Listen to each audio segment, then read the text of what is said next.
Hello বন্ধুরা, আসসালামু আলাইকুম। ওইতে রান্না চ্যানেলে তোমাদের স্বাগত। আজকে তোমাদের রান্না করে দেখাবো কক মুরগি। প্রথমে আমি মুরগিগুলো কেটে পরিষ্কার করে ধুয়ে নিয়েছি, সাথে আমি মুরগির চামড়া পাখনাগুলোও পুড়িয়ে পরিষ্কার করে নিয়েছি। চলো রান্না শুরু করি। এরপর চুলায় একটি কড়াই বসিয়ে কড়াইটি ভালো করে গরম করে নিয়ে দিয়ে দিব তেল। দিয়ে দেবো এখানে 1 কাপ পেঁয়াজ কুচি, একটি কাঁচামরিচ ফালি করে দিয়ে দিয়েছি।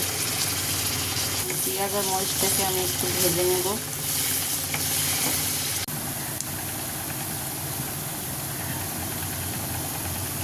পেঁয়াজগুলো আমি হালকা বাদামি করে ভেজে নিয়েছি। এখন দিয়ে দেব পানি।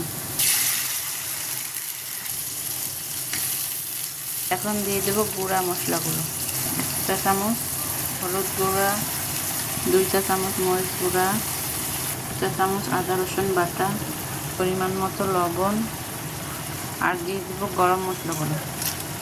আমি এখানে 3-4টা দারচিনি, 5-6টা সাদা এলাচ, একটা বড় তেজপাতা টুকরো করে নিয়েছি, আর একটা বড় কালো এলাচ দিয়েছি। এখন মশলাগুলো ভালো করে কষিয়ে নেব।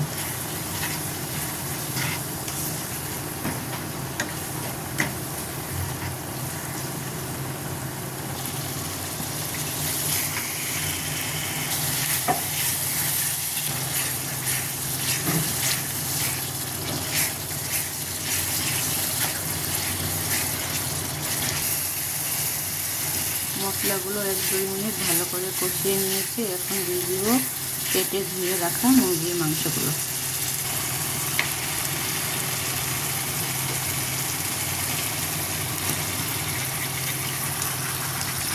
দিয়ে দেবো একটা বড় সাইজের টমেটো কুচি। এখন এগুলো ভালো করে মিশিয়ে নেব।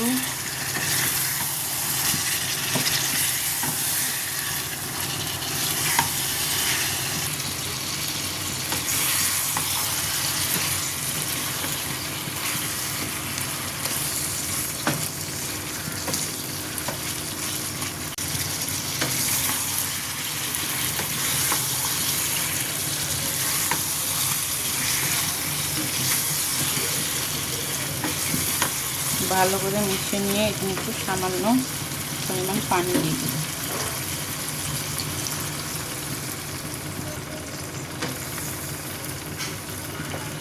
পানি দিয়ে নেড়ে চেড়ে ঢেকে রাখবো 10 মিনিটের জন্য।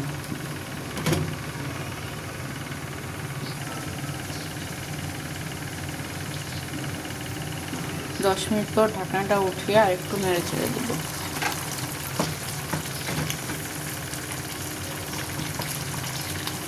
ভালো করে নেড়ে চেড়ে দিয়ে আবার ঢেকে রাখবো 10 মিনিটের জন্য। ওগুলো মুরগির মাংস অনেক শক্ত হয়, সিদ্ধ হতে একটু সময় লাগে। বন্ধুরা, ফিরে এলাম 10 মিনিট পর। এখন ঢাকনাটা তুলে দেখব পানিগুলো শুকিয়ে গিয়েছে। এখন ভালো করে মাংসটা কষিয়ে নেব।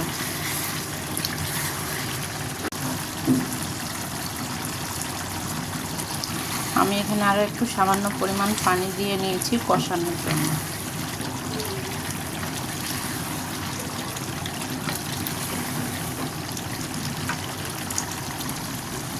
এখন আমি এখানে 4টা মিডিয়াম সাইজের কটা রসুন দিয়ে দিই।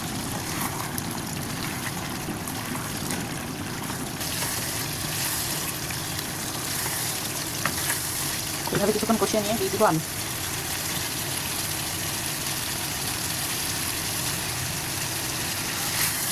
আলু দিয়ে আর কিছুক্ষণ কষিয়ে নিই।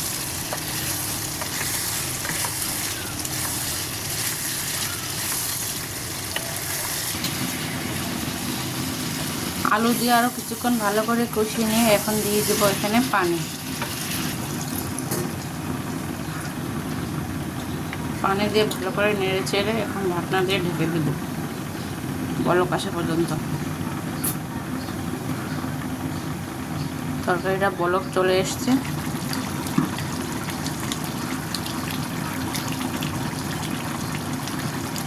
সামান্য পরিমাণ জিরার গুঁড়ো ছিটিয়ে দেব।